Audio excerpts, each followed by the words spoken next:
सर्वात प्रथम मी आज या ठिकाणी अजितदादा राष्ट्रवादी पक्षाचा या ठिकाणी जाहीर निषेध करतो।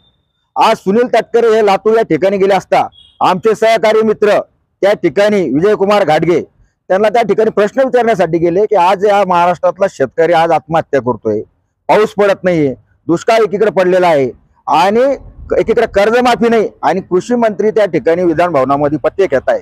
त्याचा जाहीर निषेध म्हणून त्या ठिकाणी त्यांना निवेदन त्या ठिकाणी देण्यासाठी गेले आणि त्या ठिकाणी साधे पत्ते टाकले, साधे पत्ते त्यांना पत्ते बक्षीस दिले त्या ठिकाणी। आणि त्याचं बक्षीस म्हणून आमच्या त्या शेतकऱ्यांना जाब विचारला म्हणून, शेतकऱ्यांना न्याय मिळावा म्हणून त्या ठिकाणी प्रश्न विचारला म्हणून त्या ठिकाणी सूरज चव्हाण यांनी मारहाण केली। अरे यांना शेतकऱ्यांनी निवडून दिलंय, शेतकऱ्यांनी मराठा समाजाला निवडून दिलंय आणि यांना इतकी मस्ती चढली की शेतकऱ्याच्या मुलांना या ठिकाणी मारताय।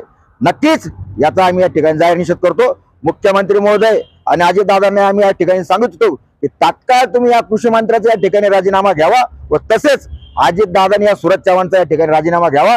आणि नक्कीच सूरज चव्हाण तुम्ही आज आमच्या एका छावावर हल्ला केलेला आहे, नक्कीच छावा स्टाईलनं तुम्हाला येणाऱ्या काळामध्ये उत्तर मिळाल्याशिवाय राहणार नाही।